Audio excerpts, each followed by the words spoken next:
Outkick 360 is back. Welcome to the new week number 3 here across the Outkick network. Alongside Chad Withrow and Paul Kuharsky, I'm Jonathan Hutton, Lance Lee, Jacob Swanson, David Reed, the chairman of the board, making the show happen for us. Big show today. A lot of reaction coming your way for the NCAA tournament. Vanderbilt with a big facilities announcement we'll have in the Tennessee hour, and hour number 2 of the broadcast today. Plus, Indiana hires a new coach. Paul has thoughts on the U.S. men's national team and the Olympics and much more. You can follow the show at Outkick360 on Twitter. That's how you can interact. We'll be, of course, reading tweets and reaction on Facebook and YouTube, where we hope you'll subscribe or share the show throughout the show today. You can also retweet at Outkick360 and at Outkick and help us grow the show as we are now on show number 11. Gentlemen, good morning. It took me, this is the start of week number 3 on the show. It took me all the way to Monday of week 3 to repeat a shirt that I'm wearing on camera. So this was the Nice. day 1 shirt behind me. If you're watching on video right now, you can see the picture of us toasting. Oh, there it is. In that shirt. I see you guys are both wearing different shirts than that day. I for one, am very proud of myself that it took me this long through 10 cycles to get to a second shirt, Is a that the repeat shirt that inspired this? That is not the shirt that inspired that. I don't know if Chad actually owns a shirt that looks That's like why a I knew picnic there was table. Pretty much sure that debate Prince about that William shirt. inspired that hairline. There was a lot of debate about this bobblehead shirt and the hairline, but I'm avoiding the hairline. I remember you saying you didn't have that shirt, so I thought it might have been an interpretation of that shirt. Speaking of Prince William, People magazine named Prince William the sexiest bald man alive. He's not that bald. I think you got to go to the Ed You think this is Harris's- bald discrimination and that Yeah, people who I are do. truly bald need to be on this list? Yes. Well, yes. Balding Go with the doesn't full- count. yes, He's I bald, agree. but doesn't want to admit that he's bald. Right. Yeah, that's true. People magazine did that for him. They I've not- I've they not- went ahead and admitted that he's bald. Yeah. He I've just not- hasn't come to grips I've with it not yet. repeated a shirt yet. Prince Harry planted that. Though a good friend of Chad's will take issue with this shirt and do a Google image search on me and when I've worn this shirt or a similar shirt to it. He's been blocked by me because it's so bleeping annoying. But I'm sure he'll comment to you.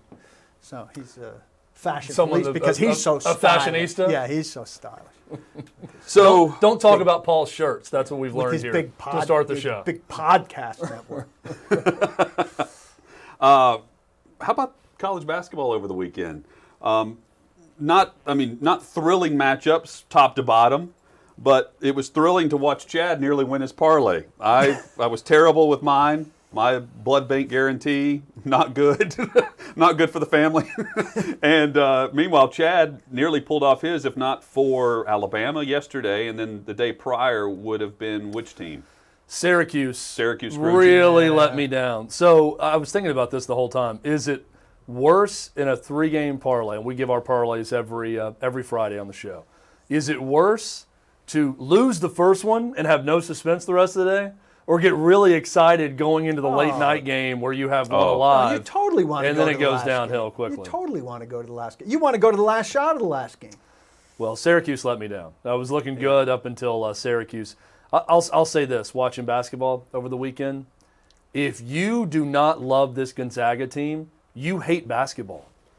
I saw this sentiment online where someone was saying that they hated this Gonzaga team. Oh. And I'm thinking, how could you possibly watch this team? They are so much fun. Guys of different backgrounds. A guy who transfers in, a former 5-star from Ontario, who goes to Florida for high school, goes to the University of Florida. The team has to vote on whether or not they're going to allow a 5-star join their group to not mess up the chemistry that they had.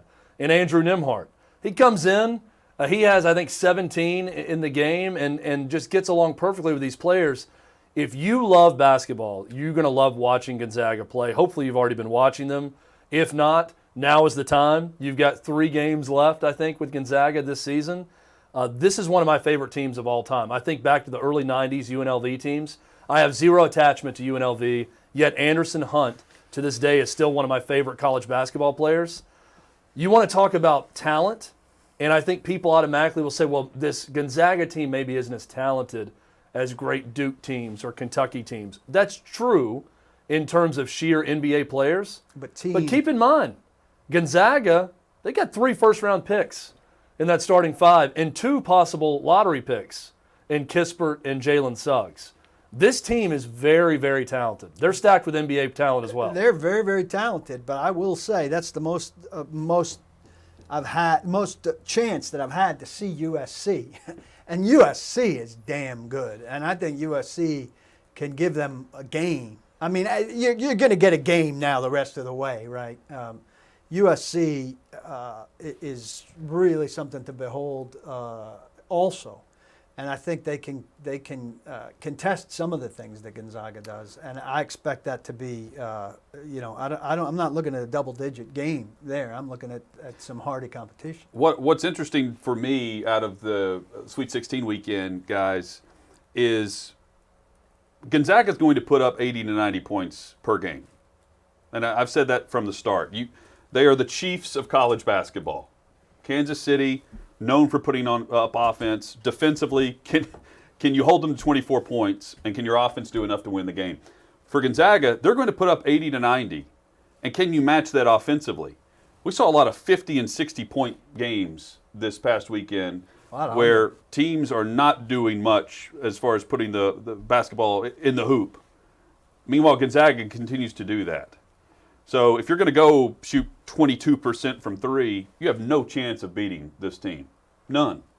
And you're going to have one of the hottest nights you've had in years to, I think, advance past Gonzaga at all throughout this tournament. Well, I wonder if any of these really good defensive teams that are left can even suffocate Gonzaga for a long enough stretch to where you can muck up the game. Get them into that. And I still feel like I watch Gonzaga, and I just think – it's going to take Gonzaga having a really bad shooting night because they're going to get shots. They're going to get the shots they want. I don't see any defense that's left stopping Gonzaga from getting the shots they want, so it's going to take an unusually bad shooting night for them to lose.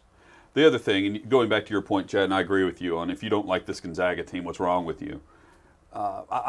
They play a style and a pace where if you're not following college basketball on a month-to-month basis throughout the season, if you're not a big fan of college basketball in general, but you get up for the tournament, the number one overall seed can draw you in with their style of play, even if you haven't watched a game all year, because of how they make – it's just so effortless with how they go about scoring points and playing good defense.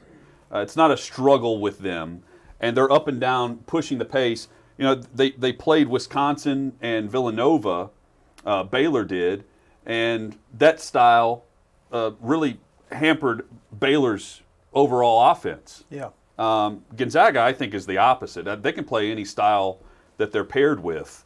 Now, Baylor's still advancing too. But to me, that's the difference between the two teams and the number one seeds right now. Yeah, and it's you watch Loyola, is a good example of a team that defensively can smother you. By the way, how about, speaking of Pac-12 teams, you mentioned USC, how about Oregon State? Yeah, we need to hit on them in a moment. And the run they're on right now. I said it on Friday. I'm not betting against them again. Smart. I'm looking money line. Oregon State over Houston getting to the Final Four. They certainly seem like a team of destiny now.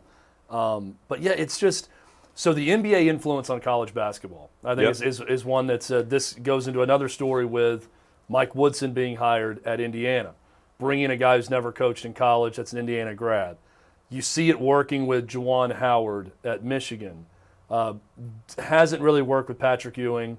Certainly did not work with Chris Mullin at St. John's. Certainly isn't working with Jerry Stackhouse at Vanderbilt right now.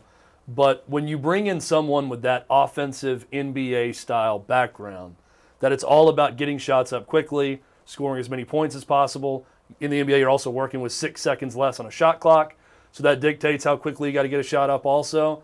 But is that influence on the game, are we going to see more and more of that with a guy like Mike Woodson in Indiana? I think you see a lot of it with Mark Few and Gonzaga and how they space things out and the way things open up for them. And it's a team that there's just no bad shots taken, right? They're so unselfish. It's weird because they all have the green light. So you would think that, I think with Bruce Pearl teams, sometimes they take really bad shots because they have the green light. Now, those bad shots sometimes are going to fall because they're not afraid of taking a bad shot because their coach isn't going to get on them, and I think that benefits you at times. But Gonzaga, they have the green light, but they're still not taking bad shots.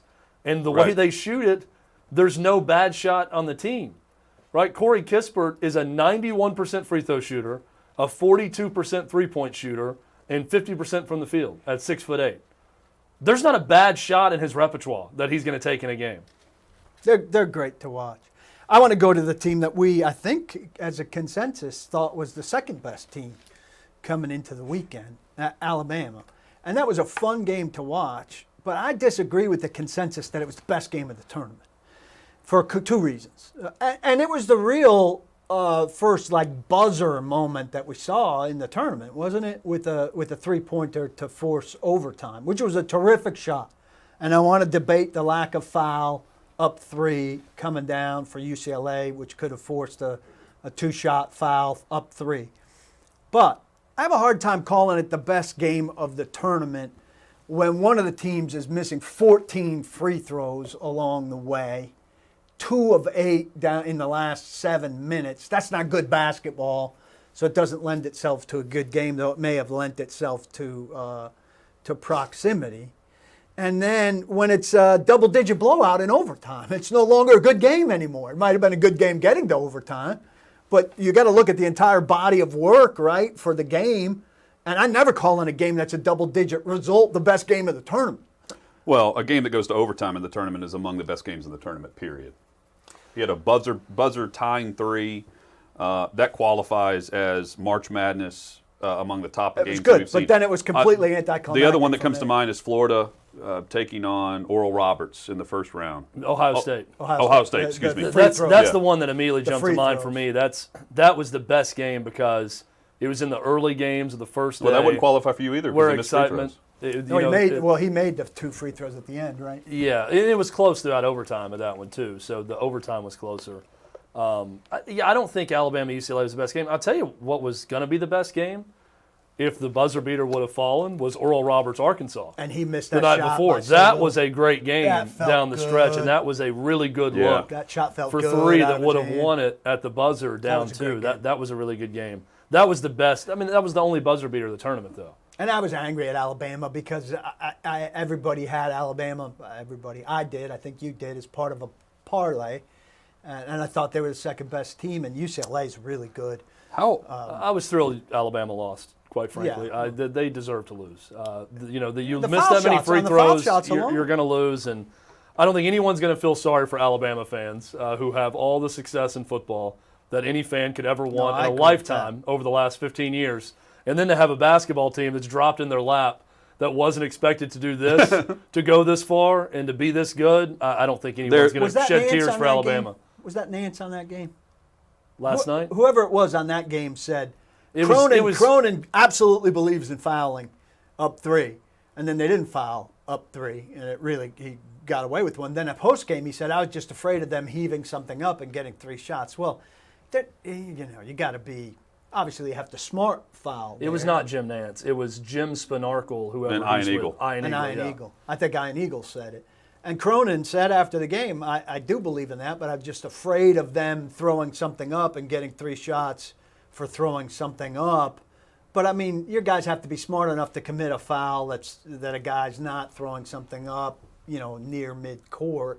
I don't have a strong stance one way or the other. They had 3 chances to do that, though. Yes. I mean, they were turning guys with the basketball. You had plenty of chances to foul them. So do you have a hard line? Foul. Yeah. You have to foul. I mean, all the look at analytics in every sport now, and everything you look at, what are the percentage chances that if you foul someone with 2.5 seconds left in a game, up 3, that they are going to successfully hit the first, miss the second, and in those 2 seconds, get the rebound, get the tip in, the rebound, the putback to tie it or take the lead. The only possibility much easier that you're looking out for is, well, at least if we don't foul, we're not going to lose the game. Because there is a very small chance you hit the first free throw, you miss intentionally, and then it bounces far back, and it goes for a 3 that beats you. Or you get fouled on the putback. Yeah, but still you're not going to lose that way. I'm just saying that's the only way you lose. Well, I guess an and one situation on the putback, yeah. But you have to foul in that situation. I don't get it. They got away with it. And he got a good look. I mean, it was from very deep, but he knew he hit it. Reese did right away. We saw more of Cronin's dad than we saw of Sister Jean. I don't need to see Cronin's dad going forward. I'm familiar with him. I don't know his backstory. Why do you not want to see his dad? I mean, how many times can I see his dad? Well, how many times can you see Sister Jean? Well, I don't want to see either of them. I want to see the basketball. Well, they show the basketball, but during the breaks, they can show someone else. I enjoyed it. I like seeing his emotional response to everything happening. When the guy had the putback at one place, you could tell he's immediately getting on the defensive end and getting into it. What do you want to see, though? I mean, them inbounding the ball for a split second? Sick of the human interest story. I just hate it. Like, there's always somebody that's emotionally invested, and I know he's struggling with it, and that's great. It's the same story. It's always the same exact story. It's just a different face. That's what makes sports fun. I want to see the kid on the bench at least. Show me somebody who's got some sweat in the game. It is so odd, just everything about you sometimes. I'm so sick of the human interest part of the NCAA tournament. This is why we watch the NCAA tournament. Not for Grandpa. Do you want the all 10 feed of the game, just an overhead shot of the other side of the court and the action? I don't have a problem with them showing it. I have a problem with the overkill of them showing it. How many times did they show him during that game? Every time the is a different over-under is reaction. 24. I don't need to see him 25 times. It gets tiresome. Who was the good-looking blonde girl for Alabama they kept showing? Was that Nate Oates' daughter? I think so. I don't know. I couldn't tell if there was, because I didn't watch where they gave clarification, but they kept going back to her. I mean, she was in tears the final 10 minutes of the game. Okay, I do know what you're talking Head about. down in her palms the whole time. Mask. Yeah, she was just an attractive blonde, Kind of tall. young woman. Yes. Yeah. And I went and looked. I did my research on Google. I went and looked up Nate Oates' family and tried to see. And he did post a birthday message to a young blonde woman, but with the mask, I couldn't see if it was his daughter or I'm not. going to get grief for not wanting to see Grandpa, and he's creeping on Nate Oates' I'm sitting there with daughter. I asked Angie the same thing, and I'm like, is this his daughter?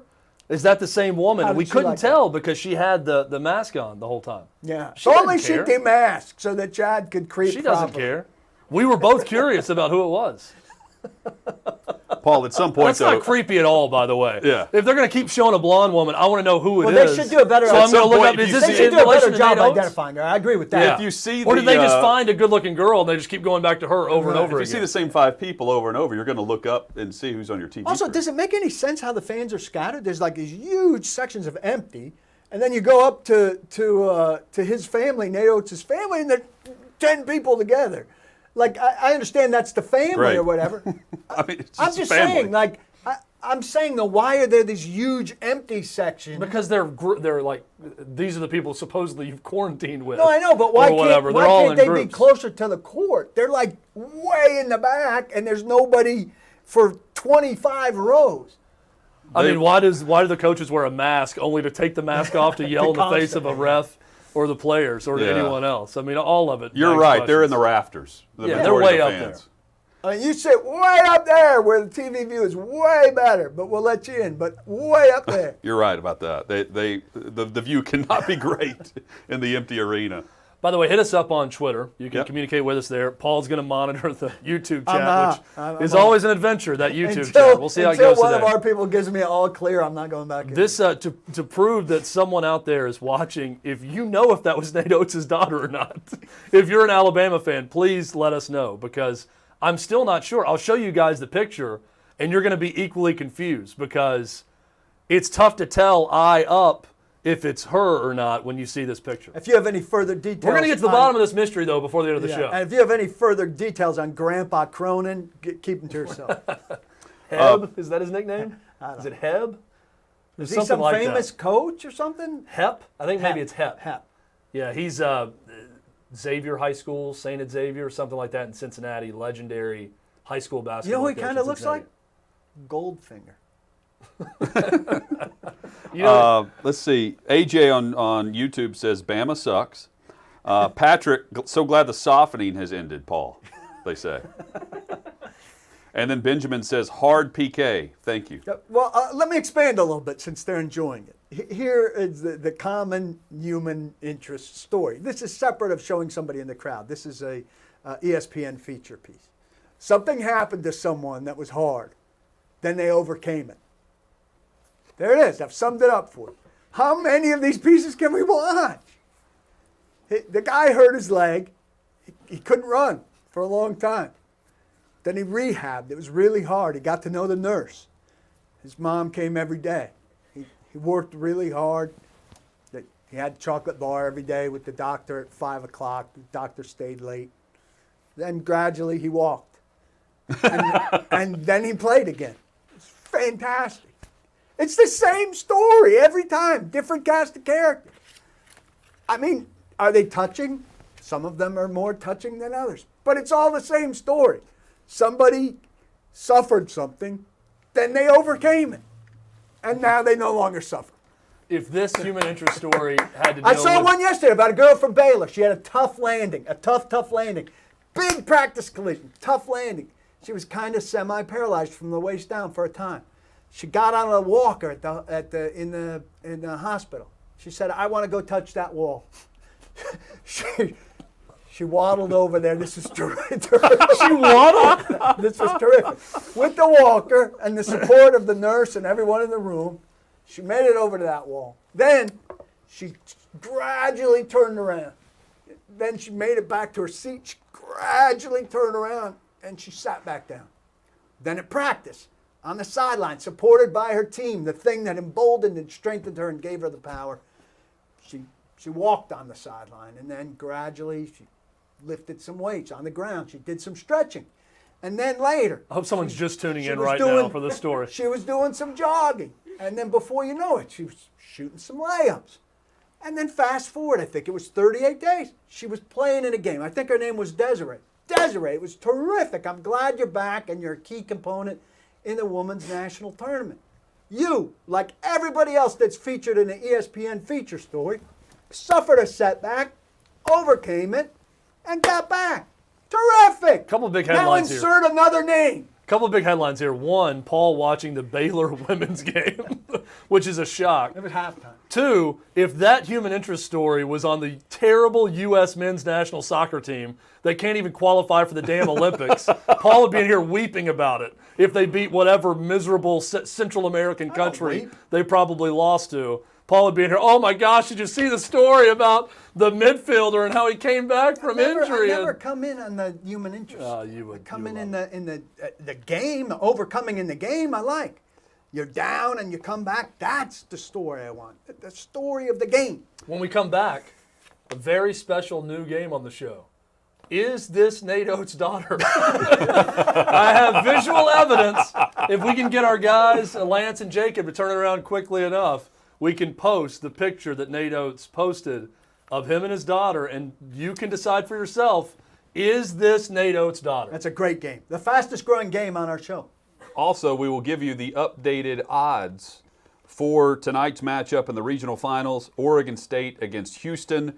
Baylor takes on Arkansas. And then tomorrow, Michigan, UCLA, Gonzaga, and USC. Stay with us. Outkick 360 here on the Outkick Network.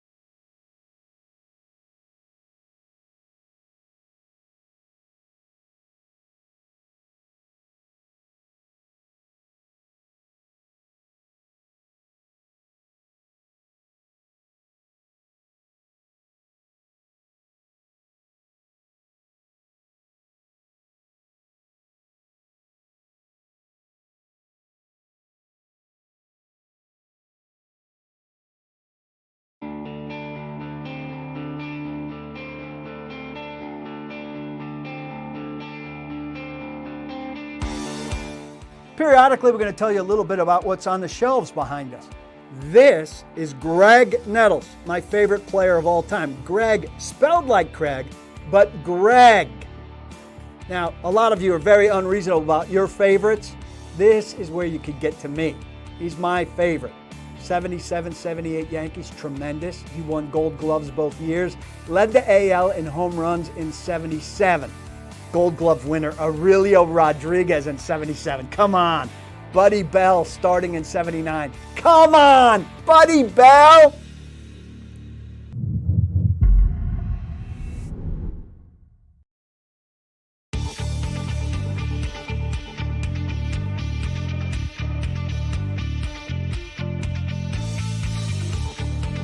How did I meet John Hutton? I don't really recall meeting John Hutton. He was always sort of around. You may know him as Jonathan. Some know him as John. I call him Hutton, one of my best friends. I can tell you about the time, though, that we really formed a deep bond. That was in a hotel room in Phoenix. It was during the Super Bowl. We're both under the covers, separate beds this time, and we're watching an episode of The Real Housewives of Orange County. We watched that episode not once, but we watched the episode after that, and then another episode, and then another episode. And before you knew it, it was 2 a.m., and we were bonding over Real Housewives of Orange County in a Phoenix hotel room. That's when I knew this John Hutton guy is pretty spectacular.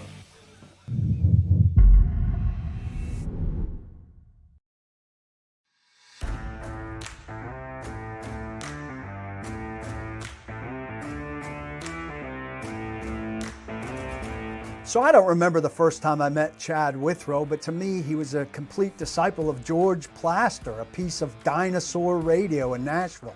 And I wanted nothing to do with that.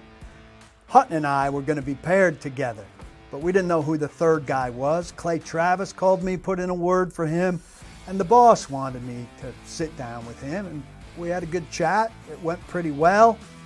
I said, I want Joey Kent, but if I can't have Joey Kent, this guy seems like he'll be all right.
Outkick 360 rolling on here on the Outkick Network. If you're watching on YouTube, subscribe to the channel, hit the alert button, and every day we go live, you'll be alerted to our live broadcast.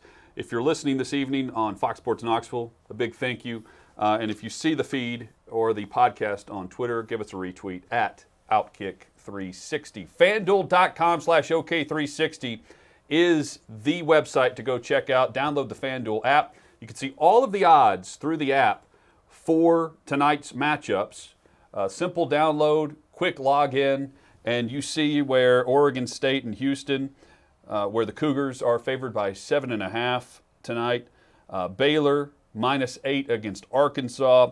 And tomorrow night, Michigan and UCLA, where the Bruins are getting 7.5. Gonzaga favored by 9 currently over USC. All of the odds right now at FanDuel.com/OK360.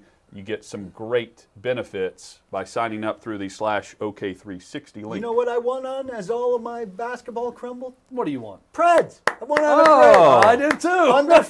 They need to score under 5.5 goals Oh, total while they won the game. And I That's got a that. very specific bet. Yeah, it was a I'm not a big little NHL parlay. gambler, so I didn't know that was even a thing. But I just took the Preds. It was like plus 200 or 195 to win outright, and I got like they provided. plus 290 on that double, under 5.5 goals and a win. 7 out of 8 for the Preds. So we were playing the Nate Oates, is this Nate Oates' daughter game. We have for theme our music viewers, we actually have video evidence of it. For us, though, guys, you saw it during the break. The conclusion amongst all of us is that had to be his daughter. In real They kept time, I showing, didn't right? know that yesterday, I'm saying, but this is the same girl that Claire went into the room and I said, there's a girl crying right now as Alabama loses. She was crying for like 15 straight minutes. Yeah. Like once it was close with 10 minutes left, I feel like she was in tears, Very an emotional. emotional wreck the rest of the game. It's an emotional roller coaster. So I believe that is Nate Oates' daughter. She's pro foul shots. Also, Alabama was not. I don't know if The Chad. team she roots for was not pro foul. I don't think Chad That's the necessarily team. agrees with this, but because of the Alabama success and the rivalry, Alabama's style of play and their likability is so high for me when I watch the Crimson Tide. Their head coach, I would love to play for Nate Oates. I would love for him to be coaching my basketball team. And then all of those players and how the athleticism, the deep bench, the different role players that they have. I love watching Petty play, even though he's very hot and cold. Top to bottom, this is an Alabama team that's easy to root for. And I don't know if the last time I can say that Alabama's been easy to root for because they have so much success. I agree with you. I love Nate Oates. I love his style. I love this team. I love Herb Jones. I like the way that the chemistry of the team's made up. I like that style of doing something with the ball immediately every time you touch it and how fast they play. My hatred is for the Alabama fan and the fact they get to experience more and more success. It's not, all these football national championships under Nick Saban's not enough for them. Now they're going to have a basketball powerhouse. Because I'm here to tell you, Nate Oates in Alabama. When their current team is out of the tournament in Kentucky. Yeah, this has been really bad for Kentucky basketball's fan base because the Alabama It football cut it in fans- half. It cut the fan base in half, all Alabama football fans in Kentucky. Yeah. But no, it's easy to look at Nate Oates in Alabama and think, boy, they're not going anywhere. This is going to be a power in the SEC. They're going to be back in this spot. They're going to have chances to go to the Elite Eight and Final Four as long as Nate Oates is there, which, quite frankly, as a Tennessee grad, has me crossing my fingers and praying that the NBA or a bigger job comes calling for Nate Oates. But if you're Nate Oates and Bama's going to pay what they can pay to keep him there, there's not a lot of bigger college basketball jobs because Alabama, with their success in football and now success in basketball, they can pay whatever they want to keep Nate Oates. So it's not, they're not going to be outbid by anyone. Yeah. Late regulation. Ball goes out of bounds. Ruled Alabama ball. Goes through, is it Petty's legs? Mm-hmm. Flicks the inside of his Shorts. Too long a review. Clearly hits the shorts. But a lot of debate on Twitter. This is not what replay is intended for. You know, people naming the father of instant replay, saying he's rolling over in his grave.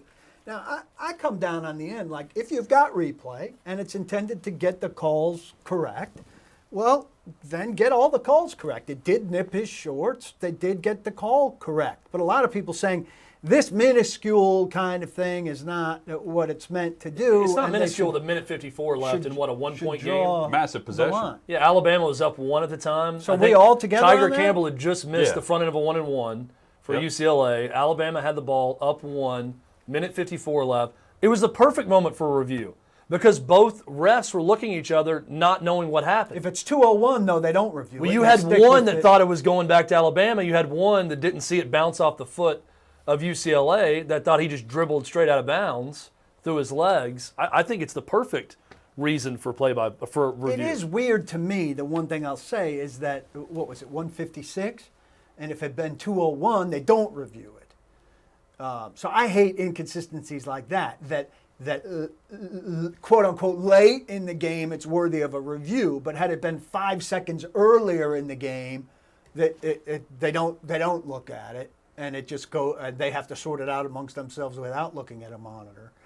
I don't like the inconsistency. Well, the answer to that is either no Do it all the replay time. or you can't do it all the time. No, because it's too Can you slow. imagine if 30 seconds into a game that happened and they're reviewing that and then you do it throughout that would Why just does take it way take too them long. so damn long? I mean, we knew on TV within, 20 seconds that it clipped his shorts. So what are they looking at that long? I think part of it is they're looking at the clock. They're making sure that the scores table is up to date on everything that the scoreboard should be reading. Process needs to be sped up. I think it's about as fast as it can go. That's why you have in the last 2 minutes and that's it. Yeah. Because it would be infuriating if they had that throughout the game. It's already taking forever. The final minute, what game was it? The Alabama game right at the end? Yeah, in overtime. The game's over.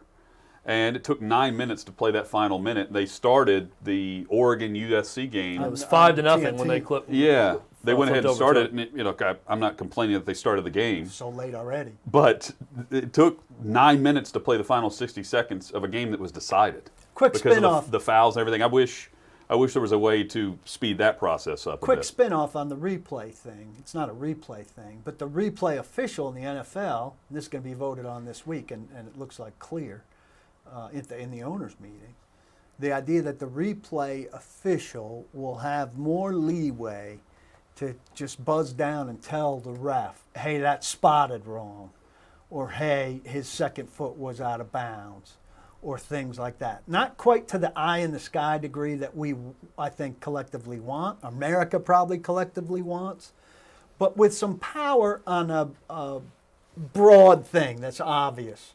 Hey, the clock's wrong here, so let's stop for a second, get the clock right. Or, hey, that was clearly out of bounds.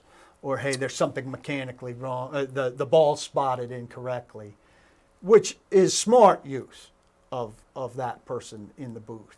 And I think the general reluctance to give that person in the booth more, and we used to talk about this, our own thing, is this idea that New York is manipulating games sight unseen. We want transparency. This doesn't seem transparent. And all of a sudden people are going to say, hey, Vegas is manipulating games now, and we don't know anything about it. Well, it's why just want Poile it was right. fired so quickly. Because you can't have even the impression that Vegas is manipulating anything. And now Or that's what everyone's going to have. Well, this should be the with most him. obvious of obvious calls, though, where they do this. Yeah. Right, and it should speed things up. Peter King had this morning about just how much they love the 3-hour package, which they should. An NFL game as a 3-hour TV show is perfect, and when it gets to 3:12, that is not as neat and tidy, and they like it neat and tidy, and they should like it neat and tidy. I loved going back to Alabama, UCLA, and the ball off the shorts. I love Jim Spanarkel on color commentary, talking about in 1978 when he was at Duke. His shorts. He said it was about 3 inches shorter, my shorts and Oh, I'll tight. tell He's you. like, never would have hit that. And I was thinking about the Fab Five era Michigan teams and the shorts of the 90s and how baggy they were. Those shorts would have caught the ball, right? It wouldn't have gone out of bounds. It would have actually served as a background net and would have caught the ball between his legs, and he would have been able to retain possession. I think So you could go either way with that argument. Spanarkel and Iron Eagle are a nice pairing. Yeah, they're good. A big props. I think the CBS and TNT Turner, they do a great job every year. They with these. destroy Yes. ESPN's coverage. Absolutely. I was on this all year. ESPN, when they went into their homes and weren't live at games, it became this weird comedy routine. Let's talk about everything going on outside of the game and not focusing on the game. In CBS, to their credit, all year they were on site at games on their weekend package. And now with the tournament, I think their mastery of things like golf and college basketball is so superior to everyone else. And I thought ESPN was very good for years. I really think they just lost their way when they had to go into their basement to do games, and they're not live there. And Dick Vitale has become terrible also. But I'm with you, Hutton. That Turner CBS team, They're great. even Barkley and those guys back in the studio, terrific. I still have a little bit of a hard time with the guys back in the studio. It's an entertaining show, and their interplay Barkley is good, doesn't do a lot of research. But how much are they experts on it? You can only spread yourself so Yeah. thin, and they're NBA guys watching NBA Doesn't matter. constantly. At that point, it's all about being entertaining. Yeah, their personality. They're definitely entertaining. That's why but Charles they're not Barkley's on as every versed- commercial break Yep. in those commercials with Spike Lee and Samuel L. Jackson. But they're not as versed in these teams as I would maybe like them to be. I need them to know a hell of a lot more about these teams than I do, and sometimes I get the sense that they've watched about as much as I have. Charles, anyway. Well, I love Barkley because he just does not care about anything about what someone's going to say about him or think about him. No, he's terrific And in that you're regard. supposed to be, the old journalism with a capital J. You're impartial. Oh, he's- you don't give your rooting interest. And before that game, he says, I don't care if Alabama's playing Afghanistan. I'm going for Afghanistan in that game. He's like, I am all in on UCLA beating Alabama in this game as an Auburn guy, which I love. It's at least refreshing honesty. He's not That's faking college it. sports. He's not faking it at any point, right? I agree. Oregon State taking down Loyola. Killed me and you. A game where they deserve a ton of credit. They have gone on quite the run since they were picked dead last in the Pac-12. There is still a huge part of me that says this luck runs out in tonight. Can Houston do what Loyola did, which was shoot 5 of 23 from beyond the arc?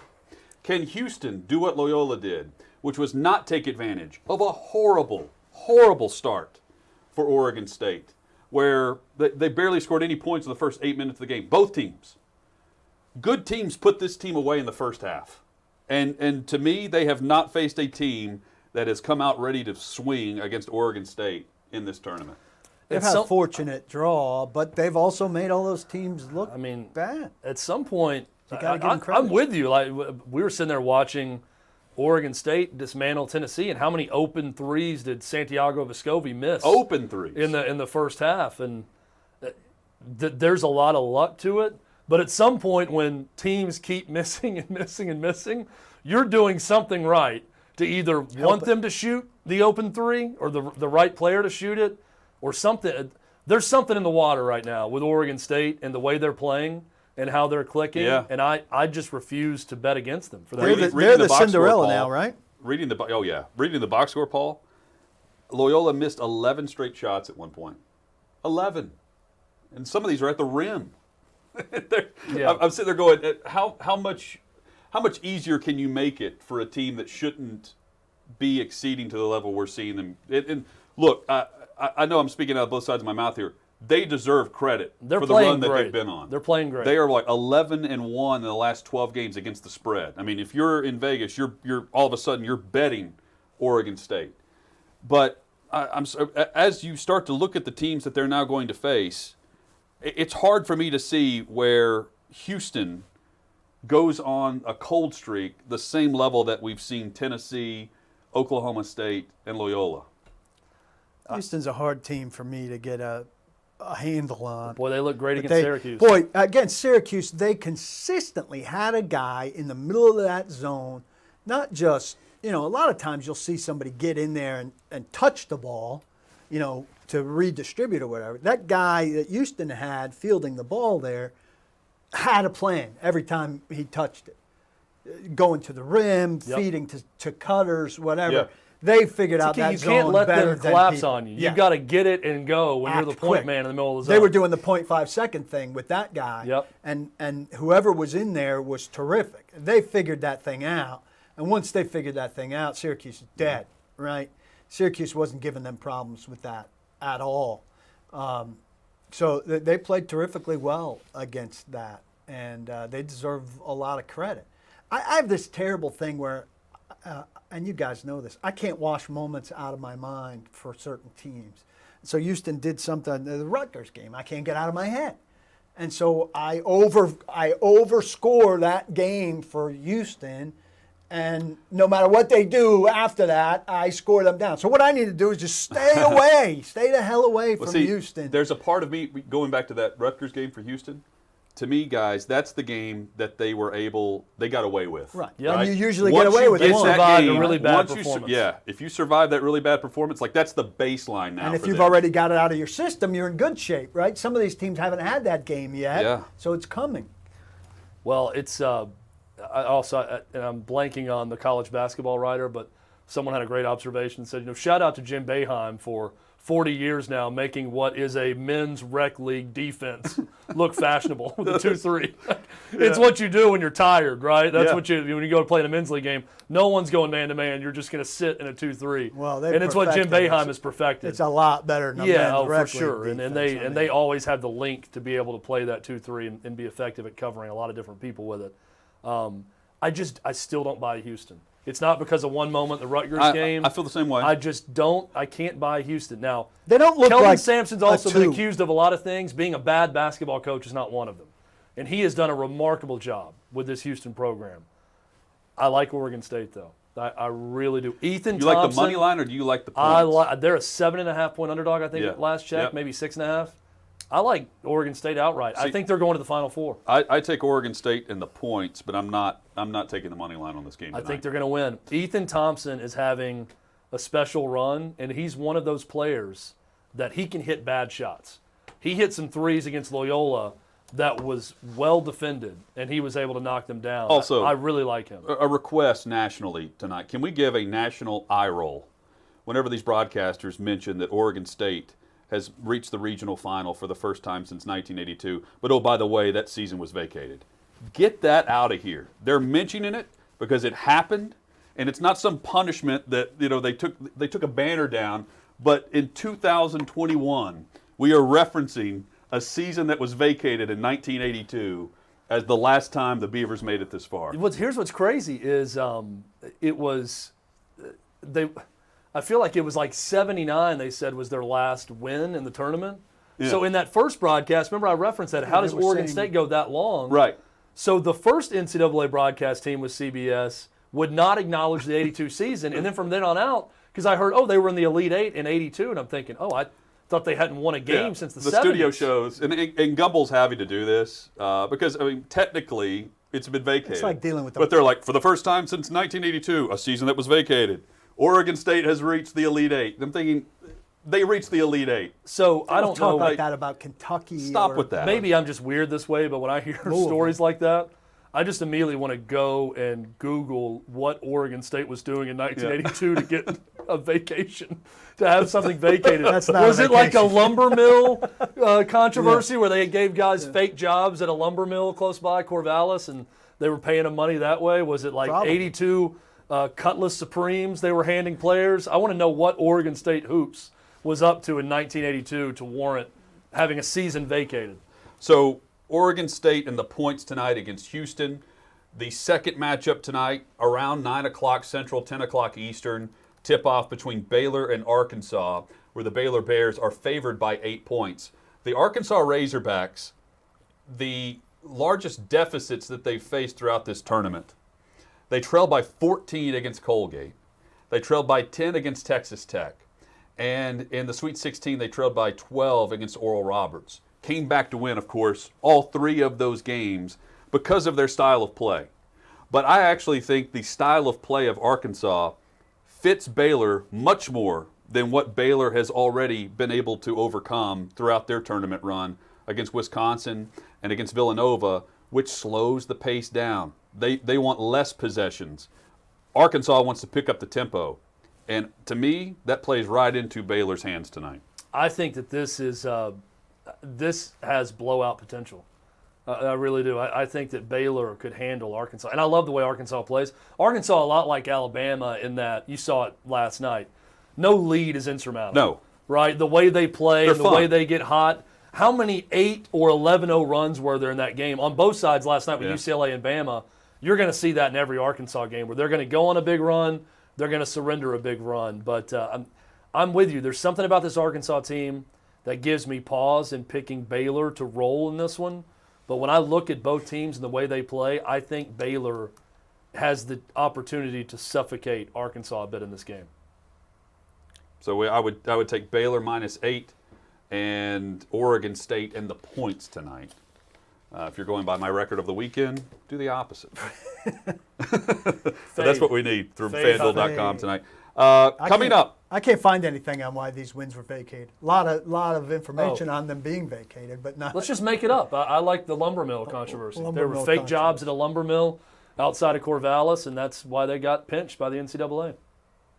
Oregon State tonight. Can they continue the run? Tomorrow night, Michigan, UCLA, Gonzaga, and USC on the road to the Final Four. Indiana has made a hire. They go with Mike Woodson. We'll discuss that. Plus, the NFL adding a 17th game. We know the schedule. Straight ahead on Outkick 360.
Outkick 360 rolls on here on the Outkick Network alongside Chad Withrow and Paul Kuharsky. I'm Jonathan Hutton, live from Blackbird Studio and the Blackbird Academy. Studio G in Nashville, Tennessee is where you can find us, theblackbirdacademy.com.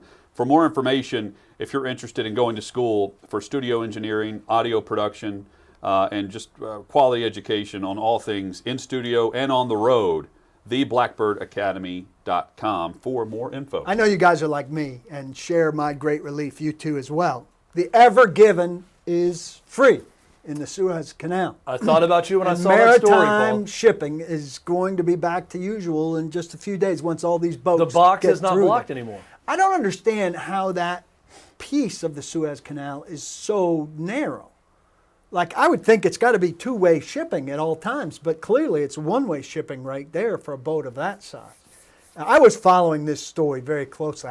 This was fascinating to me. I saw that big overhead picture of all of the ships that were just hanging out that couldn't On get both through. sides. And it looked like a party cove European vacation. on a lake, right? But it was just huge barges and huge ships that were trying to get through.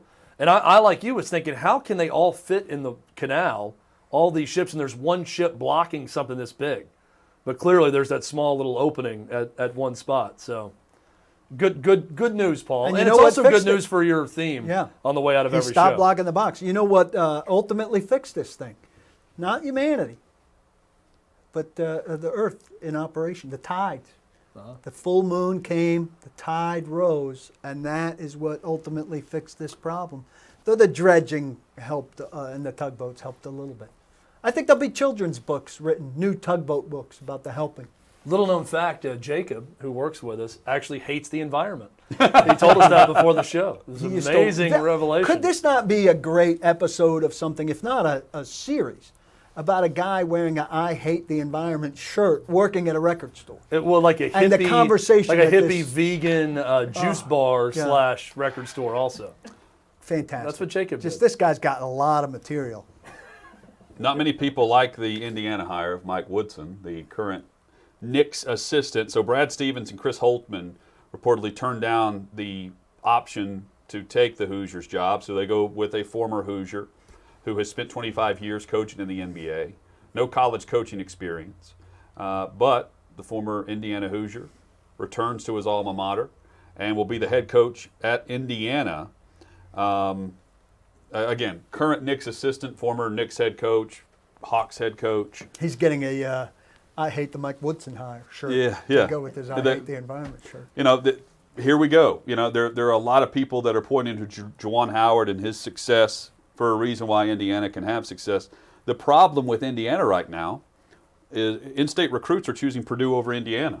Which is You know, really something people thought they would never, ever, ever see. so that's the first hurdle initially, but it starts with his coaching staff. Well, so Juwan Howard, if you want to point to how he succeeded, he's a really good coach. I think he's proven been himself great, to be a yeah. great head coach. Fantastic But work. also, Phil Martelli, hiring him as an assistant was huge.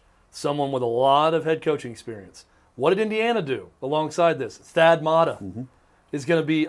It's He's like an associate AD but it's title. weird. He's associate AD over basketball, and he's also an assistant on the bench. It's almost Mike like his Woodson. boss. Well, I mean, Sounds like, look, right? that's a guy who's been to national championship games when he was at Ohio State, right? Yeah. So, to me, if you're looking for encouragement, if you're an Indiana fan as to how this could work out, Indiana's doing the right thing by bringing in a guy with no college experience, but complimenting him with someone with a ton of college experience in Thad Matta.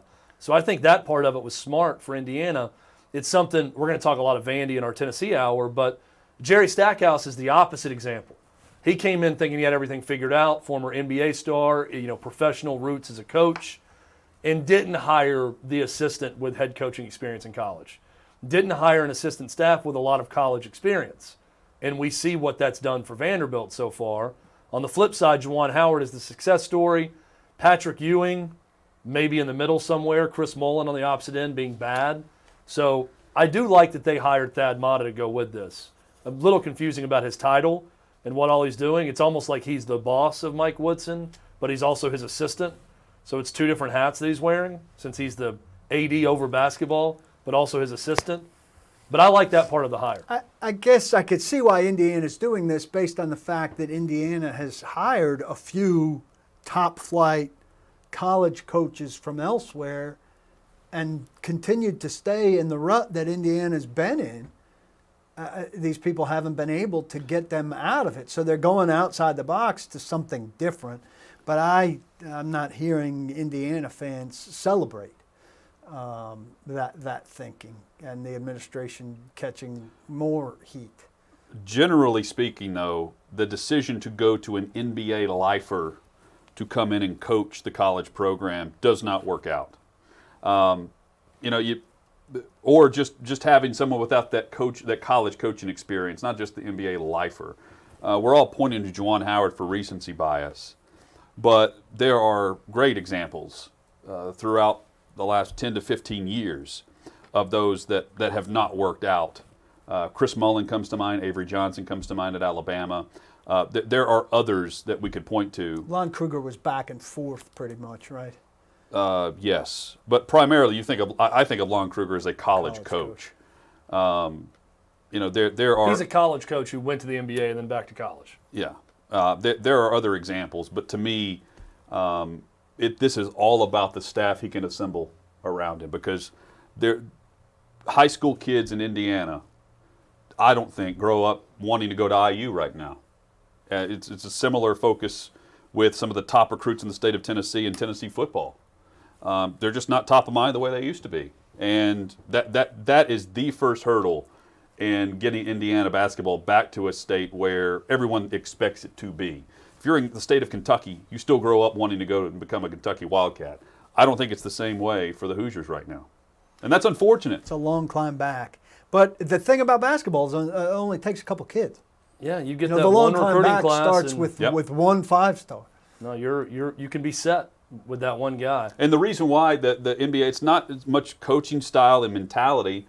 I think the job requirements are much more strenuous for the position of college coach. You have to be on 24/7. It takes one 5-star, but then you have to go get another 4 or 5-star the following year, because that 5-star is going to the NBA. Yeah, right. It's not a 4-year commitment. Where NBA draft, your team and you control the nucleus, so to speak, of what's going on, unless a guy wants to demand to be traded. But it's just different to play at the high level that you're expected to for the Indianas of the world. And I think it takes a certain mentality and a college coach to never put his phone down. That's tough. At least at some point in the association, you get to board the flight and you get to relax for a minute. These guys are boarding the flight, and they're having to pick up their Wi-Fi and get on and start recruiting. There's just a different vibe there, which goes to the overall staff. And the reason the Thad Matta connection there is huge for the direction that they're taking. I think it's a great decision to put Thad Matta as an associate AD over basketball. And you're exactly right. And that's where you have to have those proven college staffers or former head coach on your staff, because those are the ones who are going to kind of hold your hand as you go through the recruiting process initially until you get things up and running. Eric Musselman, by the way, is another example of a guy who was in the NBA for years, but he had to stop. He went to Nevada first, right? Right. Had success in Nevada for 4 years, then got the Arkansas job. That's sort of the perfect entry point to hiring someone for a job like Indiana. But I'm not going to say it's a terrible hire, because if they just hired Woodson without Thad Matta, I'd be way against this. But the fact that they're bringing in Thad Matta, it at least intrigues me enough to say, let's wait and see. Paul, this is the end of the hour where we give you the floor. Paul Kuharsky is pissed off for greatness today for many things. But at the top of his list is the U.S. men's national team, which I believe for the third consecutive time, correct me if I'm wrong, third straight and Olympics. 4 out of 5. Third straight Olympics, we will not see the United States represented in the sport of soccer. Okay, so we got to clarify some things, though. It's not the U.S. men's national team. It's the U.S. men's youth national team, because the Olympics is for 23 and under. And the United States is in great shape with players who are 23 and under. Christian Pulisic is in that age group. And he plays at Chelsea, one of the best clubs in Europe. Serginho Dest is at Barcelona.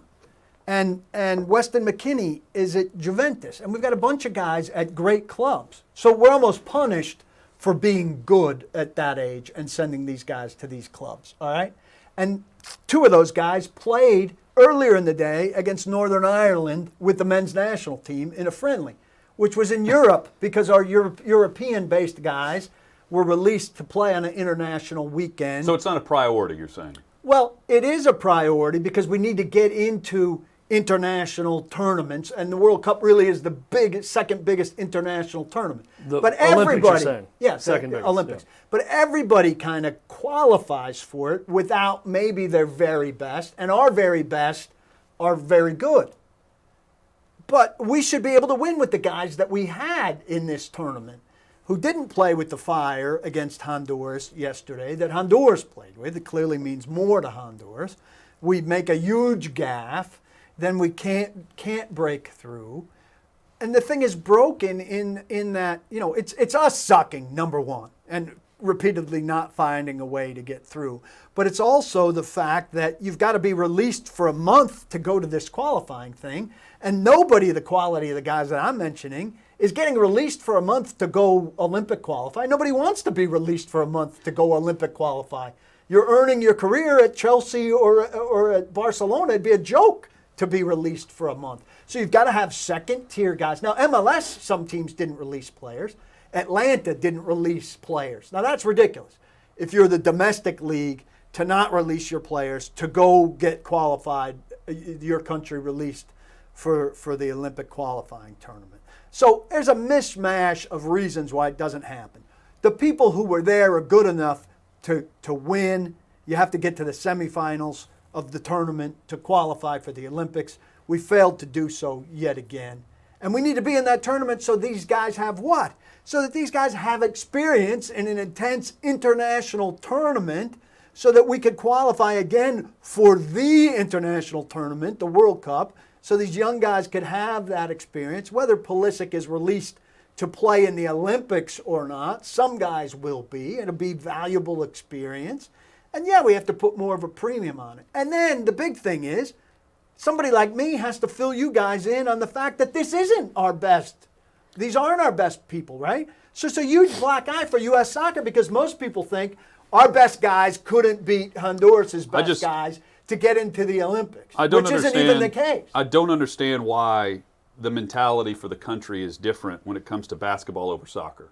In basketball, we will not just put the foot on the throat. We will stomp you out. With NBA players, the best players in the world will compete in the Olympics. Is that an Olympic rule? That has to be 23 I don't and under? understand the soccer mentality soccer across the country. Collectively does it so that it doesn't overshadow or equal the World Cup. They want the World Cup to be the thing, which I can understand. So this is an Olympic rule, not an American rule. Well, it's a 23 and under. FIFA/Olympic rule to make it less than the World Cup. Here's what I don't understand. Why do these guys go for a day or leave their team to go to Northern Ireland or play a friendly, but won't play for the Olympics? Well, it's two different pools, right? And you have to be released for the thing. So for the Olympics thing, you have to be released for almost a month, and there's only so much flexibility with that roster. So you couldn't just bring in Pulisic and Dest for this game because you would have had to leave roster space for them because your roster only has so much flexibility. But they just played a game in Austria and in Northern Ireland on a weekend that international soccer stops. Leagues stop for international games. So you go play friendlies with your team, or in Europe, they're playing World Cup qualifying games. So there are built-in pauses in the domestic league calendar. The EPL doesn't play this weekend because all those players are playing international. But that's not accommodating to the Olympic schedule. That's accommodating to the World Cup schedule. It's a whole mishmash thing. But, so what do you do Olympic time? You root for the women. And the women, it's not an age thing. The women, it's the second biggest tournament to the World Cup. Very unfortunate. Pulisic's over my shoulder there. He scored a penalty shot against Northern Ireland. We look pretty good. We're very young and promising across the board. It should not be a problem, though I would have said this last time around, for us to qualify. Also, bad coaching for the Olympic side. Look forward to watching Afghanistan against Peru in the Olympics while the United States watches from home. I've got a lot of other questions that I want to ask at some point. We'll cover it off. Isn't every country that's better than the U.S. also young and promising in soccer?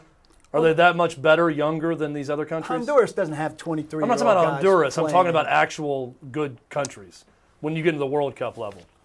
Like, I'm pretty sure Brazil is also young and promising. Germany, young and promising. Yeah. Netherlands, young and promising. Sure.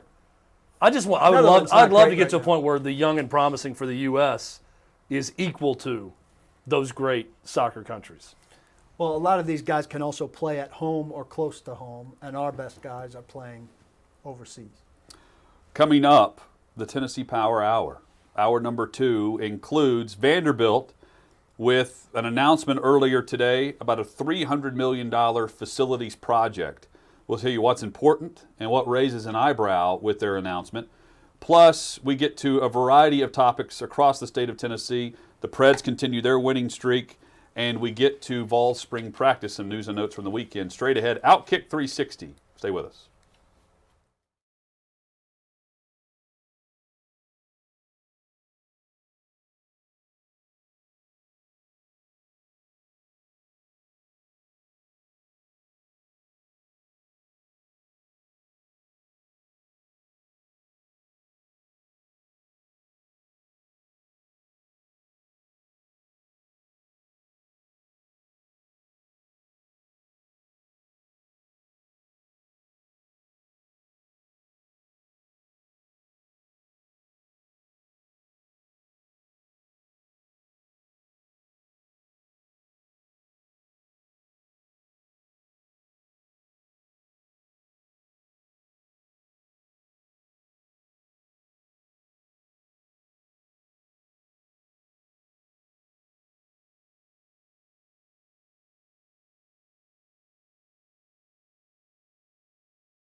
Outkick 360 and the Tennessee Power Hour here on the Outkick Network alongside Chad Withrow and Paul Kuharsky. I'm Jonathan Hutton. Glad you're with us wherever you're viewing today. If you're watching on YouTube, Facebook Live, Twitter, wherever it might be, give us a follow, give us a retweet, subscribe to the channel, write a review. We thank you for that in advance. If you're listening on Fox Sports Knoxville, hope you'll interact by following us on Twitter at Outkick360.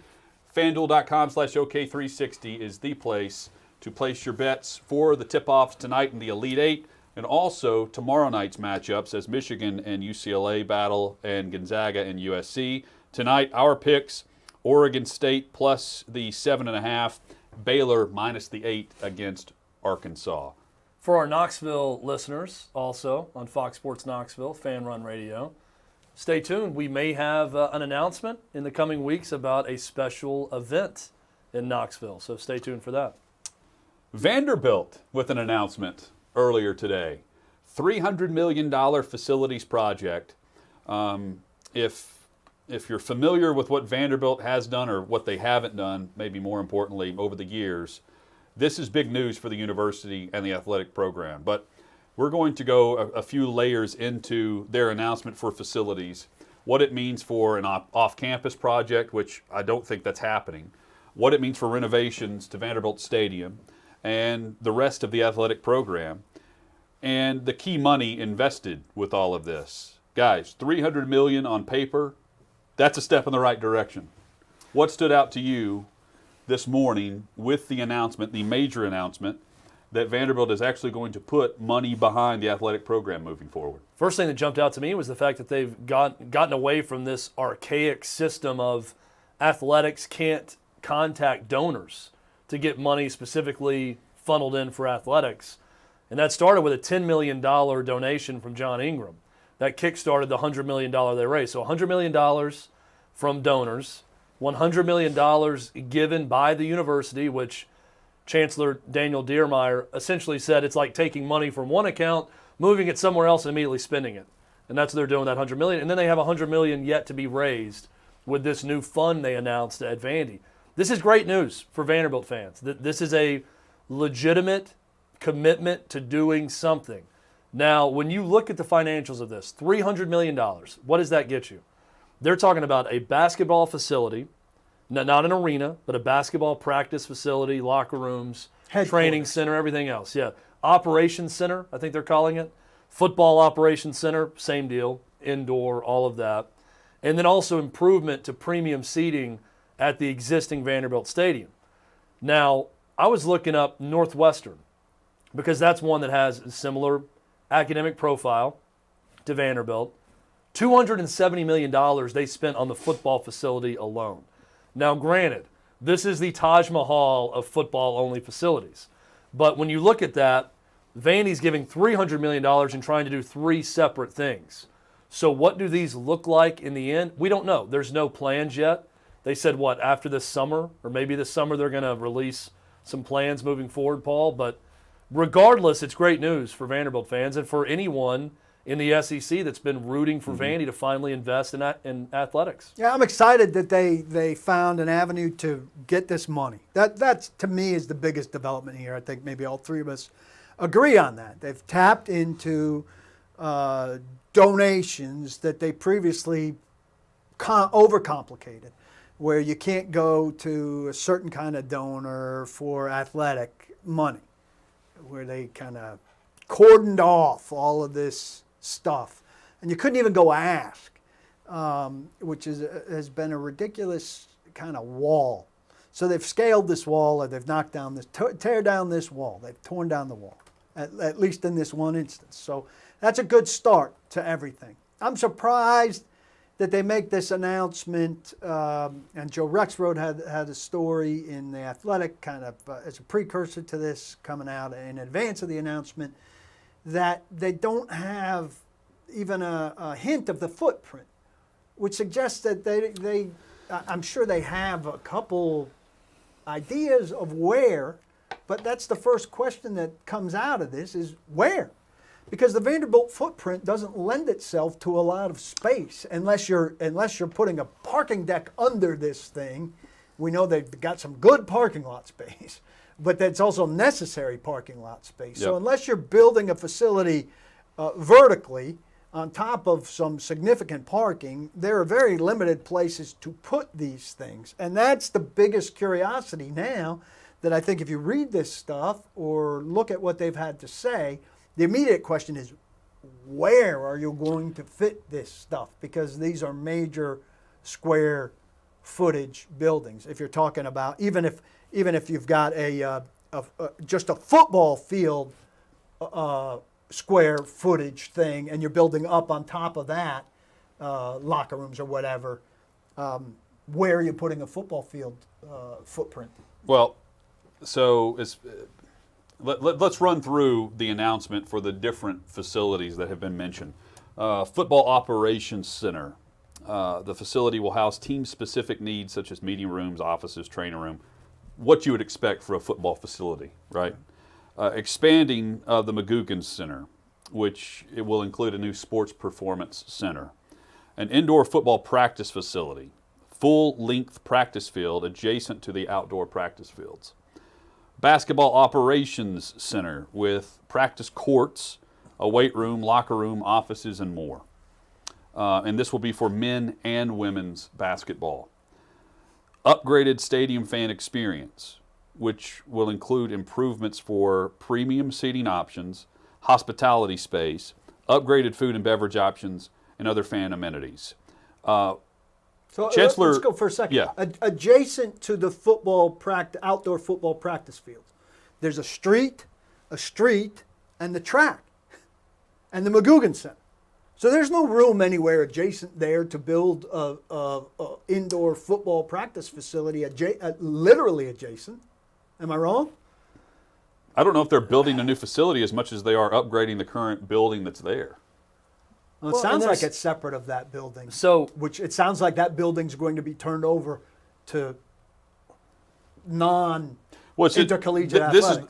This is the part we don't know because we haven't seen any renderings that is due this summer. But for instance, Chancellor Dearmeyer mentioned in a quote, I believe with Rexroad, that said that they're not planning on a new football stadium. yeah, this is just, he even said this season you're going to see some of the upgrades that's taking place, which makes me think it's all going to happen in end zones of what's already open right at the stadium. That one end zone that's open. I don't love spending too much of this money on that stadium because I still have hopes of imploding that stadium. And if you're building stuff in end zones, I think, again, you're heading towards this idea of a nice experience where you can stand or sit in a bar like, what's the word, like cafe, a beer garden kind of thing, which is nice hangout thing. But it's not premium for watching football. Because where's the best place for watching football? The 50-yard line. And the end zone is not 50-yard line. So they have nice space in the end zones to play with and make it something, but that makes it less about football and more about a social gathering, which maybe is the right thing to do at Vanderbilt until the programs turn around. So the first thing that comes to mind when I see this announcement and the $300 million and everything else is this is a football decision. They're investing in football. Why do I think that? Because this coincides with them hiring Clark Lee, who has come in, he's injected some energy, some enthusiasm, he's an alum, he's gotten other alums involved, and now they're supporting Clark Lee, who is just starting, right, at Vanderbilt. So there's a level of excitement because he hasn't coached a game yet. So I think of this from a football perspective. I also immediately think Jerry Stackhouse better improve that basketball program big time in year 3, because if not, with all of these construction announcements happening and putting in a new facility and everything else, it's not going to be Jerry Stackhouse finishing 10th or 11th again in the SEC this year. If that's only the level of improvement, they're not bringing you back for a 4th year to be the coach that gets to walk your team and your new recruits into this brand new, beautiful facility. The other side, women's basketball, they quit a season because they sucked, quite frankly. They were terrible in the SEC. They lost by 70 or 80 points or whatever it was, 60-something points to South Carolina, and a couple days later they quit. Stephanie White is not going to be the coach that's going to lead her team into this new facility also. There's a reset with football. I'm sure Derek Mason's sitting there thinking, gee, thanks. This is what I wanted all along to help the program, never got it. Regardless, Clark Lee, he gets it. He gets it from day one that this is going to happen. He gets to sell that to recruits.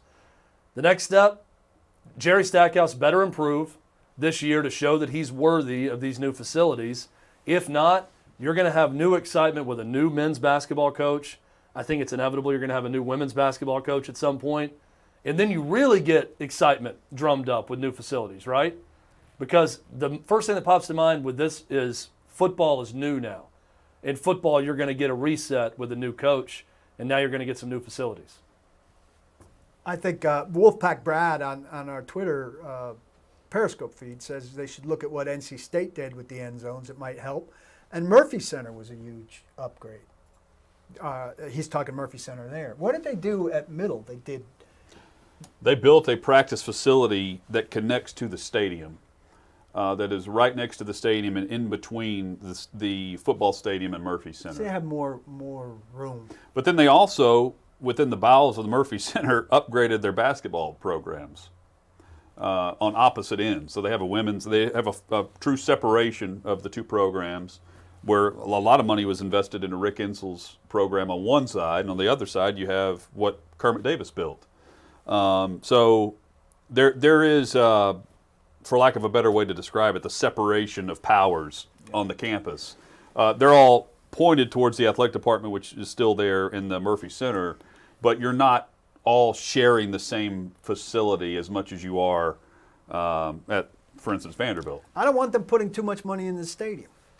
Because at a certain point, you put enough money into the stadium, and then they're going to have an excuse not to. They're not getting rid of that stadium. Big with the I stadium. mean, this announcement, forget about it. There's no new stadium. If they're putting part of that $300 million into improving that stadium, they have no plans to not be in that stadium. Here's the other thing. We're in a studio right now, Blackbird Studios. We step out of this building, we can almost see the tops of the new soccer stadium being built over by the fairgrounds, just a few blocks from where we are right now.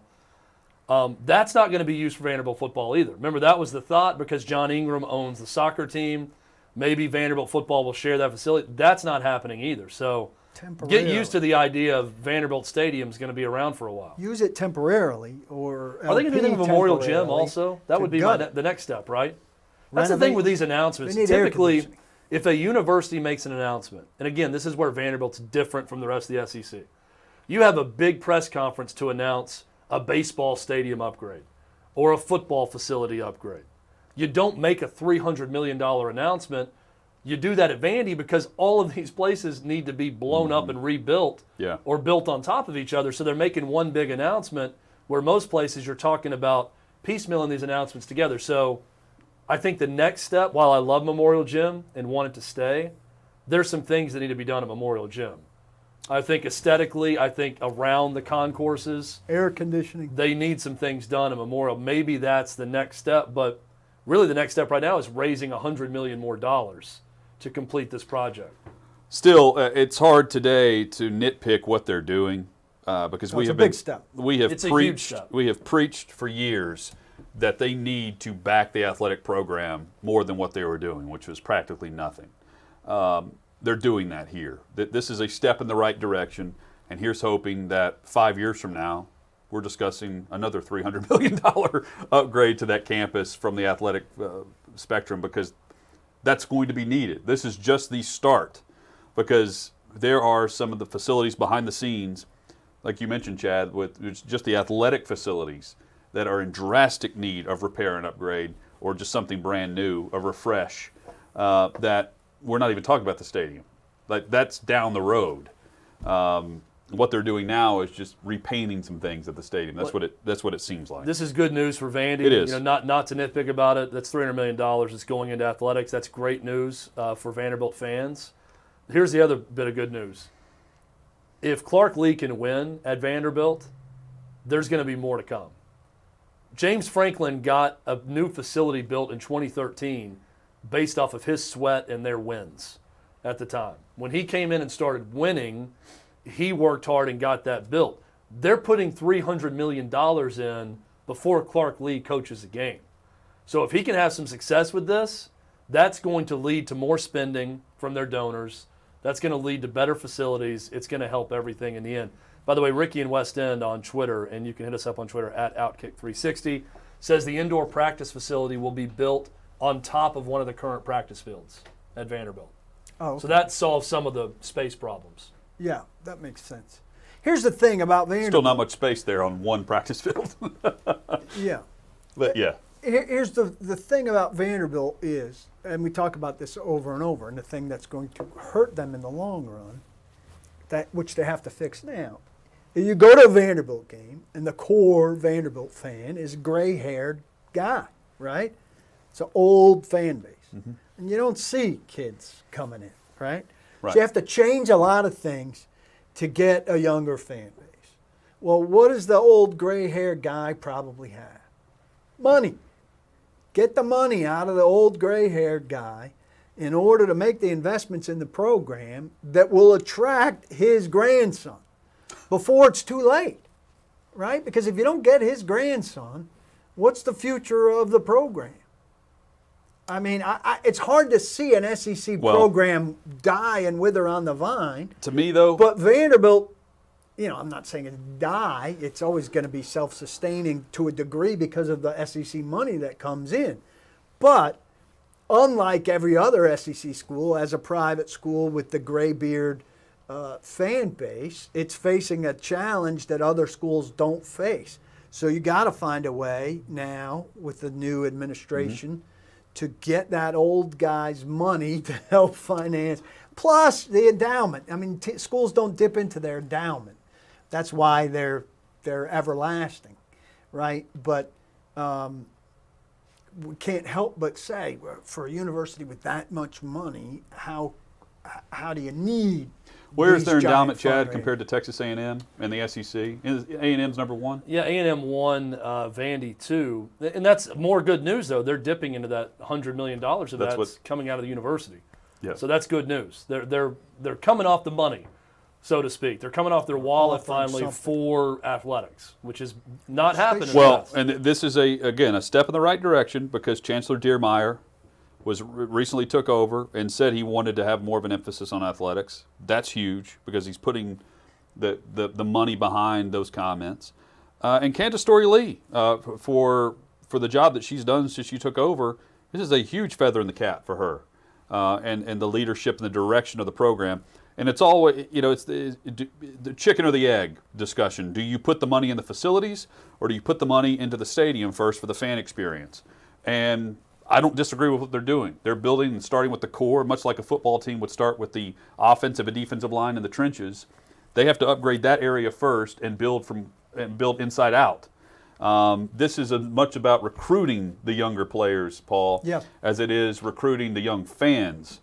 Because if you can get some of the momentum behind these athletic programs, it is about football, but it's more than just football. It's about the program of becoming a Vanderbilt fan again. You can do that by attracting some of the better recruits. Well, you got to win some games to get people there, no matter what the progress of the facilities or the stadium is in any way, shape, or form. I grew up as a kid near Piscataway, New Jersey, where there was always this debate about expanding Rutgers Stadium, and I was always on the side of, you got to start winning some games before you can envision filling this expanded stadium. It's a ridiculous conversation. Get decent first, then talk about building the stadium. But I think we're agreeing it's not about a bigger stadium. It's about a updated stadium. Gut the thing and put actual chairbacks. One other important part of this announcement, they made a point to emphasize this is about football and basketball. Mm-hmm. Football and basketball. No bowling Football and basketball makes money for your university. And it does come down to economics at times. You can tout your bowling national titles. You can tout baseball's great. Yeah. Baseball's not making any money. You can tout all these other sports, golf, tennis. Vandy's great in these. Bowling, it's not even the SEC, but they're great in the SEC and some of these other sports that don't make any money. But ultimately, it comes down to football and men's basketball. And that's where Vandy's got to improve. That's where they got to get better. That's where they have to invest. And now they're doing that, and it's great news. Here's one more thing on the Candace Story-Lee that you mentioned. And to me, in her earliest days, she's just talking about the plan. Hell, we heard about that from Malcolm Turner, too, before that. The plan. And David Williams before that. The plan. We're going to have to show you the plan. The plan's in the works, right?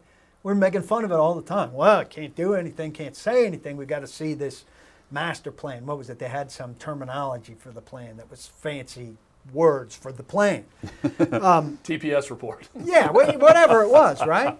Well, here's an actual substantive plan, right? Now, I wish it came with renderings, but beggars can't be choosers. There's an actual plan with numbers connected to it and even a little bit of a timetable. Nonetheless, congratulations to the Vanderbilt fan that have been the true diehards, because this, while you hope that you have more wins and losses moving forward, what you want is some energy. And the university can control some of that energy by backing the program. This is a jolt of energy to the athletic program and to the Vanderbilt fan base before they even play a game, because you're finally seeing the millions that they have access to devoted back to the program that you love. So again, congrats to the Vanderbilt fan on today's announcement. Coming up, we get into another basketball program, Penny Hardaway and the Memphis Tigers, and how they finished their season recently. And we talk Tennessee Volunteers and spring practice on Outkick 360 and the Tennessee Power Hour.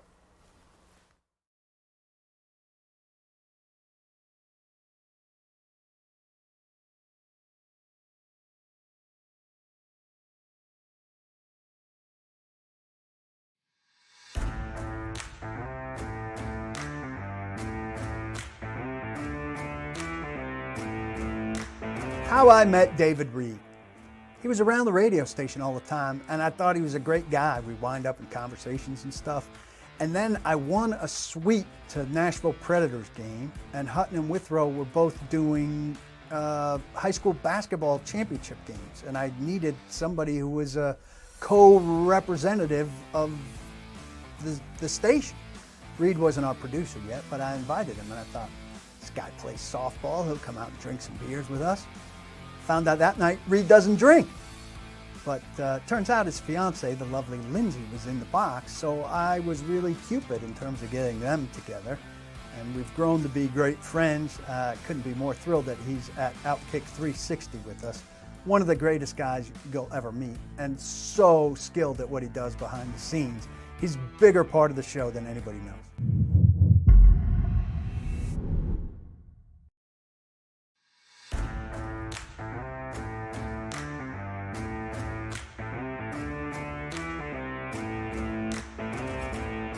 How did I meet Hutton? Well, Titans Radio used to send out a swarm of interns to training camp. Most of them were completely inconsequential. They just leaned in on interviews and stole quotes. But Hutton was a little bit more substantive, and he wasn't scared of me. All of them were scared of me. So we struck up a little bit of a friendship, and then we had sex. No, then he was at the radio station all the time, and I was working more and more at the radio station, and we came to figure someday we're going to have a radio show together. I thought it'd be with Joey Kent.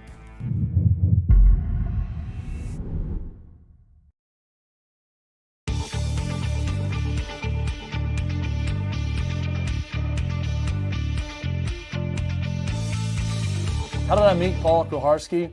No one ever really meets Paul Kuharsky. It's more like you're abruptly confronted with the presence of Paul Kuharsky. That was certainly the case for me. I remember listening to him on the radio and thinking, this guy can't always be this way. Let me tell you something. He is always that way. The first story I heard of Paul was him running into Steve Gorman, drummer for the Black Crowes, in the parking lot of the old radio station, and telling him that he loved his earlier work and that he was bad live in concert. That is the Paul Kuharsky I know, and it's the Paul Kuharsky that sometimes I love.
Outkick 360 and the Tennessee Power Hour rolls on alongside Chad Withrow and Paul Kuharsky. I'm Jonathan Hutton.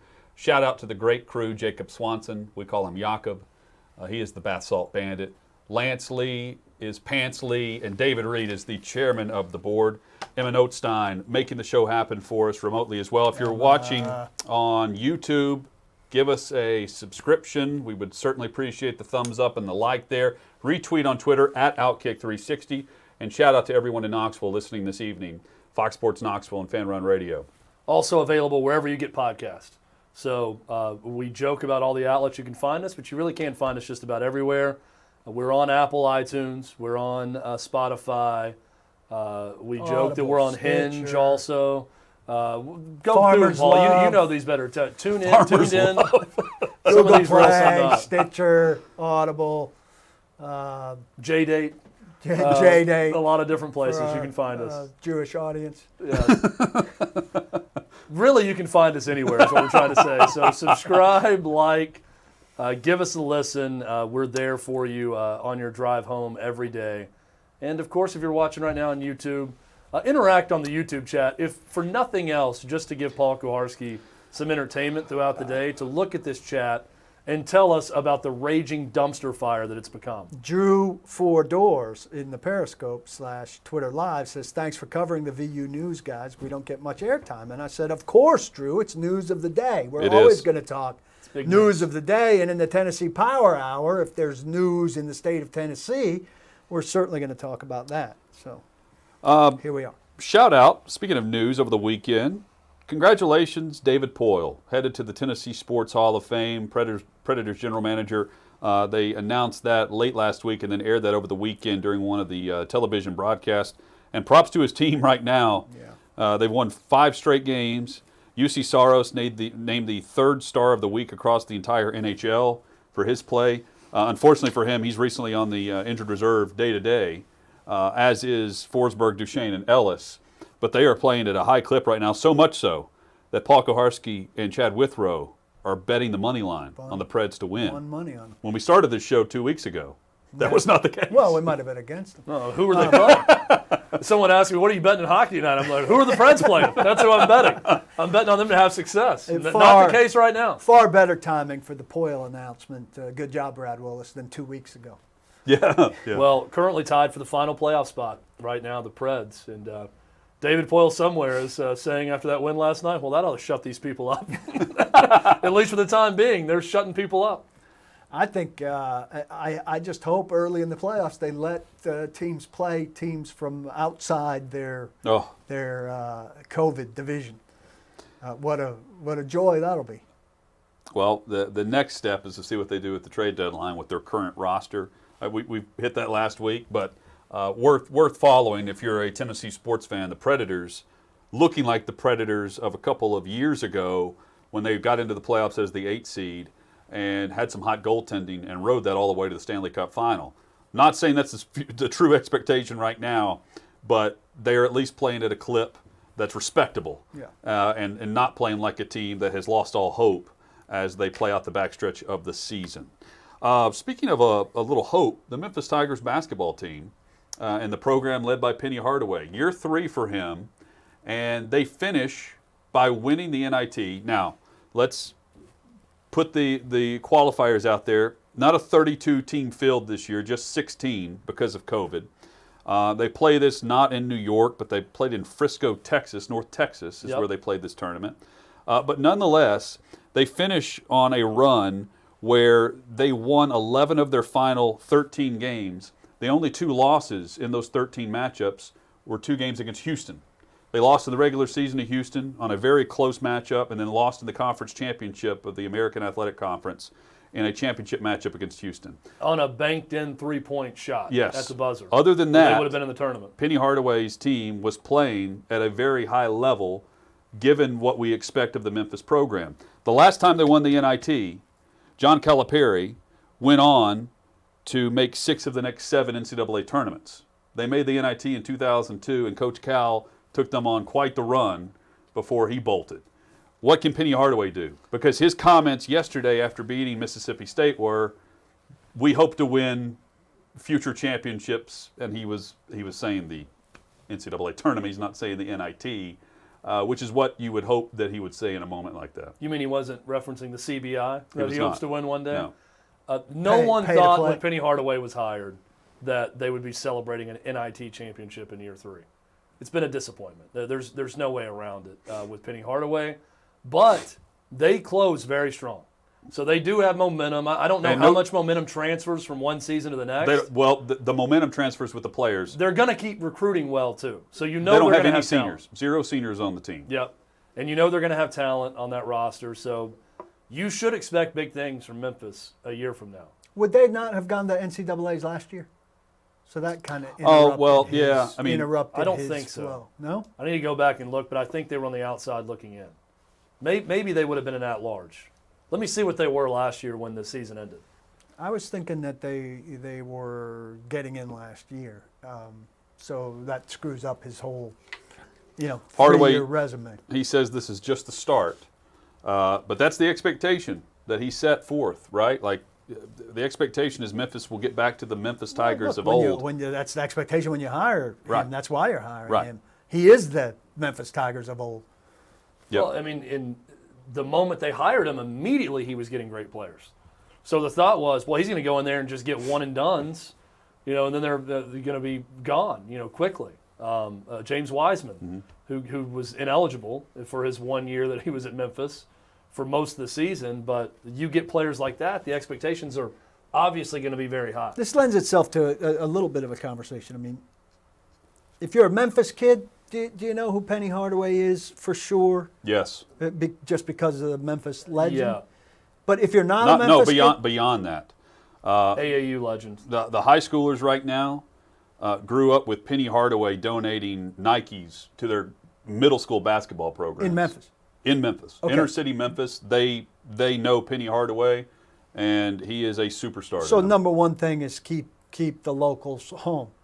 Outside of that, though, a lot of these guys, it's a whole different generation than yours and mine and ours in terms of the name having cachet. Like, nationally, the cachets on the AAU circuit. Right. Team Penny is nationally known for the team that he coached and So Nike that- funded. that- I mean, that's huge. that still has Yes, resonates. absolutely. Yeah, But he does well outside of Memphis also with some guys. But do for these that guys reason. like Jawan Howard, or help me out with Patrick Ewing, do they have the sway that they would have had, comparable guys would have had when we were college age, where you go, oh my God, you could go play for somebody like Patrick Yeah, Ewing? I don't Is think it that the same Patrick thing? Ewing or Juwan Howard have the same sway because they don't have the youth basketball connection that Penny does. I think so much of Penny's attraction from players is because of Team Penny and everything he did in AAU ball. By the way, a year ago, Memphis 21-10, 10-8 in the AAC, 5th in the conference. That's not NCAA tournament worthy. Okay. I don't think the 5th place team in the AAC was getting into the NCAA tournament a year ago.Maybe a borderline What did they do in the tournament? Their tournament? bubble team. We don't know. They didn't play. I think it Their all shut tournament got down called as they were off. playing also. So they might have had a shot out of their tournament, but that would have been it. Yeah, I just wonder, if in my day somebody comparable to Patrick Ewing was coaching in college, that would have been a huge magnet for a kid from my hometown high school, right, to go Sure. there. Nowadays, there are plenty of kids who don't know who that is. I mean, they know he's big, so they say, oh, he must have played. But, unless he grew up going to Knicks games with his dad, looking at the thing in the rafters and seeing the highlights, kids today don't revere those old guys nearly the same way that we did. I do think there is a common thread with Penny Hardaway and the youth basketball circuit that he can use in a massive way. So he's got a to what different pipeline. Chad's- It's not the same one that from when we were. But it was such a strong connection, Paul, that an NIT championship in year 3 is not considered something to brag about. Well, I don't think an NIT championship for a major school is ever anything to brag about, really. A school with expectations. It's something to brag about It for a depends school where you're that's coming surprised. from. Like Yeah, for a where school that's Memphis surprised. was whenever he took the job. The day he took the job, that FedEx Forum was sold out for home games. I mean, Yeah. there was a buzz around it, and then COVID hit, and there's only so much success you can have in a year off where you don't play and you don't participate in a conference tournament. But we bring this up today simply to say, keep an eye, make a notation of what happens moving forward with the program. can Hardaway turn this into the same momentum that we saw Cal do whenever he was there? You know, he took an NIT championship and turned it into recruiting momentum and took a team that came back and went to the NCAA tournament and then built on that gradually. Can this be the same stepping stone for him? Well, more good news for Memphis basketball fans. Currently, 5th nationally recruiting class for next year. 2 top 100 players, Josh Minott, who is from Boca Raton, Florida, and Jordan Nesbitt from St. Louis. Both 4 stars, both signed, and then they have 2 other, one 4-star, one 3-star player. They are only behind in the national rankings Michigan. It's got the number 1 class in America, Juwan Howard. Florida State, Villanova, Kentucky are the only 4 teams ahead of Memphis in next year's recruiting And Memphis class. losing nobody to being a senior at least. That's right. Yeah, no seniors on their They roster. are a tournament team next year. Yes. That is going to be a tournament team. Should be. And they're competing against a team like Houston, you know, that they nearly beat. So there is some momentum. The question is how much can carry over? And again, just make a notation to keep an eye on Penny Hardaway in Memphis. Are they playing Tennessee moving forward? Do we know? Are. I think next year that series starts back. Okay. They're playing in Nashville. Okay. I think it's moving to Bridgestone Arena. I've always liked that idea. Yeah. One coming from east, one coming from west, and meeting in Nashville and playing. Meet in middle. Because they have they do not like going to the other's backyard. Memphis, John Calipari was big on, I'm not going to let Bruce Pearl come in and play recruit. a game in Memphis and help him in recruiting when they play here, knowing that Tennessee wanted to get into Memphis and get players. He would have happily gone to Knoxville, I suspect. No problem with that. No issues with that. But see, Tennessee wanted to go to Memphis for the recruiting battle. Sure. I get that part. Chad, what is the latest from Knoxville for football and spring practice? Let's talk about it when we come back. 'Cause Oh, yeah, let's do that. I've got a number of thoughts Okay. we need to get into. A number of thoughts. The Vols in spring practice. We give our thoughts on that and more coming up. Outkick 360 rolls on.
Outkick 360 rolls on here on the Outkick Network. Big thanks to our great crew for making the show happen today.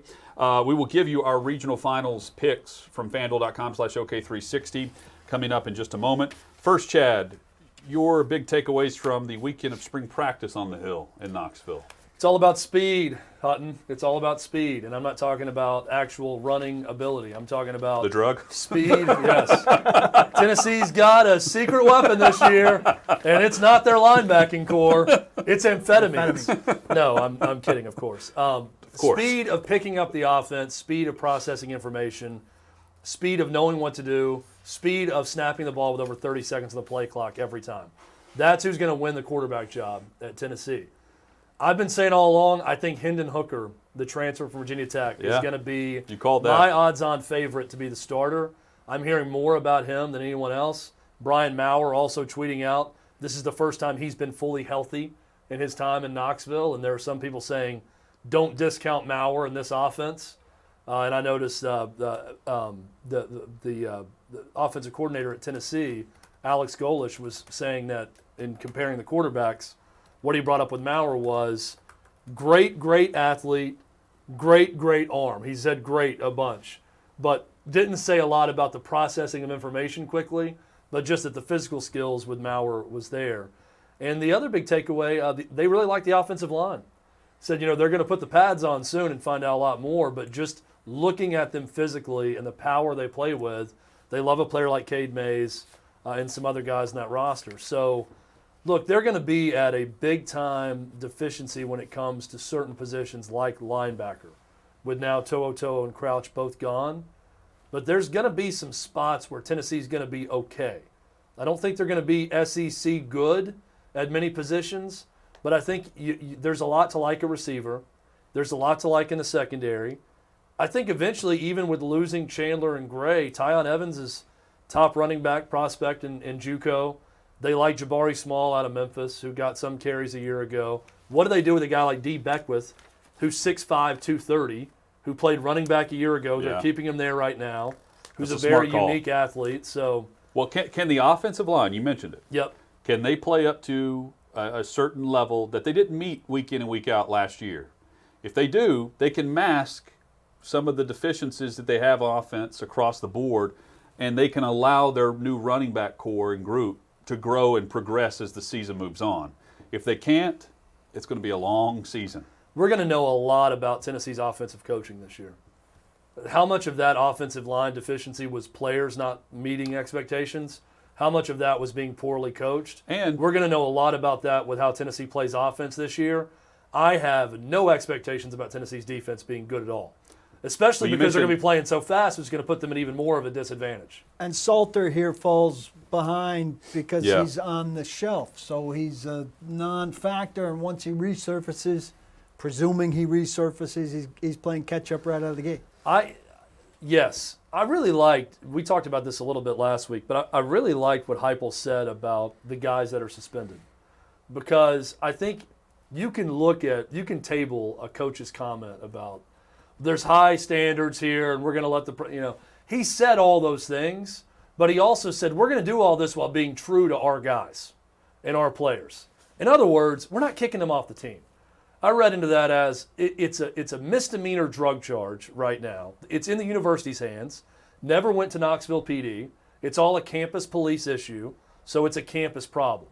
So the campus is going to decide whether or not they're expelled. I don't think that's going to be happening with the university overseeing it. So I expect these guys to be back this spring. I don't think they're going to miss games. I think they're going to serve some sort of internal punishment. And quite frankly, that's the way it should be.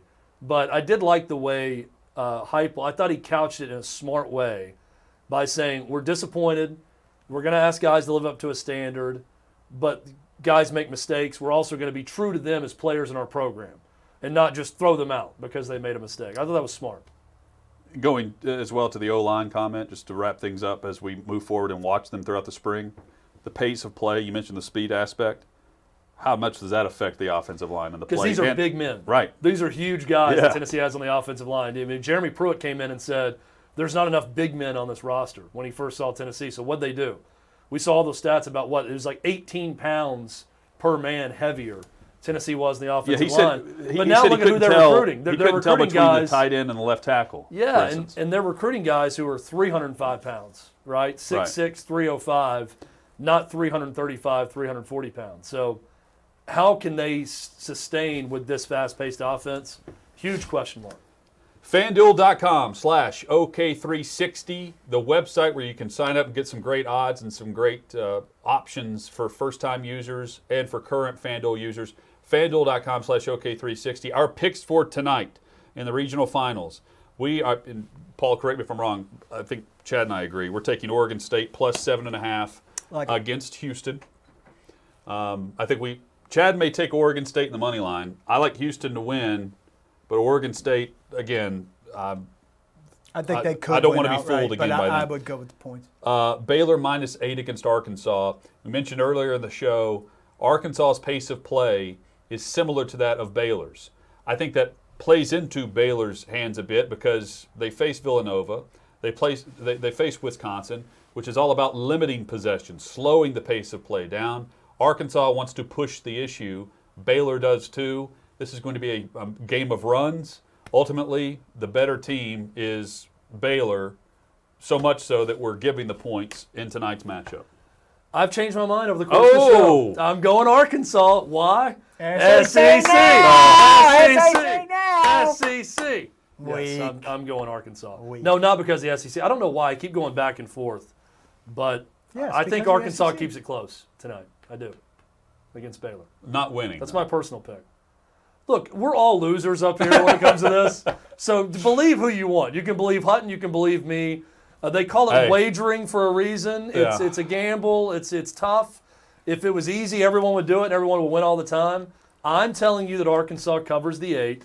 Hutton is saying that Baylor wins by more than 8. I'm with Hutton. Now, if you really want to be solid, follow Chad and I on the Preds. That's where the money is. Oh, yeah. We're big on that. A month ago, it was we're taking whoever the Preds are playing. And now we're just taking the Preds every game. Telling you guys tonight, Clay has his blood bank guarantee. I'm giving you the American Red Cross guarantee tonight with Oregon State plus 7.5 and Baylor minus the 8. I've got to win back. I've got to win back. So what we failed over the previous 2 weekends. Clay's blood bank guarantee failed twice this weekend, Saturday and Sunday. And he always puts my blood bank guarantee was Loyola -7. What's yours? I almost retweeted and said, well, mine's the opposite. It's Oregon State covering that. I wanted to put that at halftime when Oregon State was in the lead also. But that would have been my blood bank guarantee, was that Oregon State would cover against Loyola. Hutton's going to come back tomorrow and he's going to say, I was 50-50 on my parlay, which makes me 0 for the parlay. Well, very small victories. I was 2 for 3, which makes me 0 for 1 on the parlay. Yeah, you guys are great with that parlay math. Doesn't translate to the misses. Huge thanks to Lance Lee, Jakob Swanson, David Reed, the chairman of the board, Emma Oakstein for making the show happen today. Catch us on the podcast. You can subscribe on iTunes through Apple Podcast. We would certainly appreciate the rating and the review there as well. You can find the podcast wherever you download your podcast. Also, if you have an Amazon device, moving forward, if you want to find the show in a simple fashion, you can ask Alexa to search Outkick on YouTube. It will automatically pop up and play our show. It'll play Outkick the Show with Clay Travis and other programming there. And again, please retweet on Twitter, give us a like on Facebook and share that post, and subscribe at youtube.com/Outkick. Guys, fun show today. Feels good to be back. Yeah. Feels good to be back. It is. Day 11 on the program. We are back at it tomorrow. Full reaction to tonight's games. We'll preview Michigan, UCLA, Gonzaga, USC as well. And we'll give our thoughts on the 17 games we're going to see in the regular season for the NFL as the owners begin their annual meetings starting tomorrow. Guys, catch you tomorrow. Enjoy the games tonight. Outkick 360. Stay tuned for Outkick the Show with Clay Travis. There's traffic movement in the Suez Canal. Don't block the box. Do lock the lock.